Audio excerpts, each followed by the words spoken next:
Voici maintenant la deuxième expérience. Celle-ci a été menée par un scientifique russe, Vladimir Poponin. En 1992, Vladimir Poponin a pris un tube en verre et il l'a vidé de l'air qu'il contenait pour créer ce qu'on appelle de la vacuité. Ce qui signifie que normalement le tube devait être maintenant vide, mais il ne l'était pas vraiment. Nous savons qu'il y a quelque chose dans ce tube. Et vous qui êtes maintenant expert, vous savez que le tube contenait encore des photons, des petites particules de lumière. Le tube contenait donc des photons.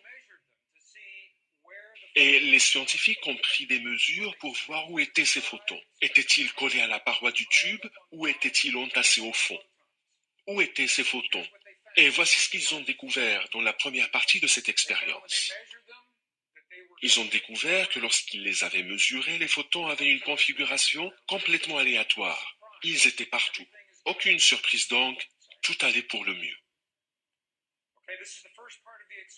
Donc c'était la première partie de l'expérience, et tout le monde était content jusque-là. La logique scientifique était bonne jusque-là.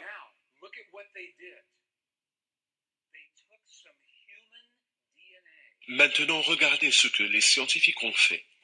Ils ont pris l'ADN humain et ils l'ont introduit dans le tube contenant les photons. Et ils se sont posé une question. Et c'est une question extraordinaire, mes amis. Ils se sont posé la question de savoir si l'ADN humain a un effet sur les photons.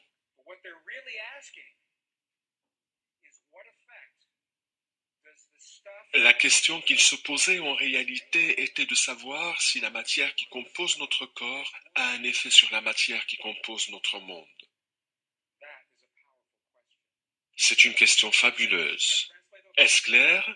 Ça va la traduction? La question que les scientifiques se posaient donc était: est-ce que la matière qui compose le corps humain a un effet sur le monde physique? Pour la science conventionnelle, c'est quelque chose qui est tout simplement inconcevable. Pour la science conventionnelle, la matière qui compose le corps humain ne peut pas affecter le monde physique. Ce n'est pas ce que les expériences qu'on a vues nous ont montré. Regardez plutôt.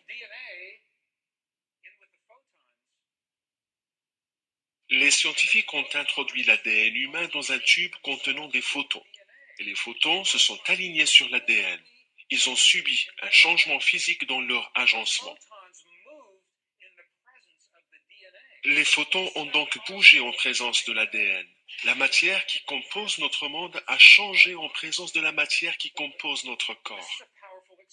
C'est une expérience fabuleuse. C'était la première fois qu'on menait une pareille expérience dans un laboratoire pour montrer que notre corps a une influence sur la matière de notre monde. Les scientifiques se sont ensuite posé la question suivante.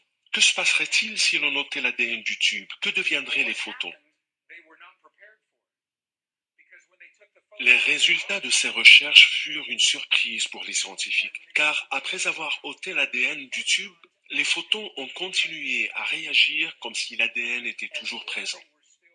Comme si l'ADN et les photons étaient toujours connectés. Comme s'ils étaient toujours connectés. La question est pourquoi? Il n'y a rien dans la science conventionnelle qui permet d'expliquer ce phénomène. Mais dans la nouvelle science, si. On appelle ce phénomène l'effet ADN fantôme. Vous pouvez faire des recherches vous-même sur Google et trouver des informations à ce sujet. Et toutes les références, vous pouvez les trouver sur mon site. Vous n'avez pas besoin de les noter. L'expérience numéro 2 donc. Tout ce que je vous ai montré, c'était pour vous expliquer que l'ADN influence notre monde physique. La matière qui vous compose affecte votre monde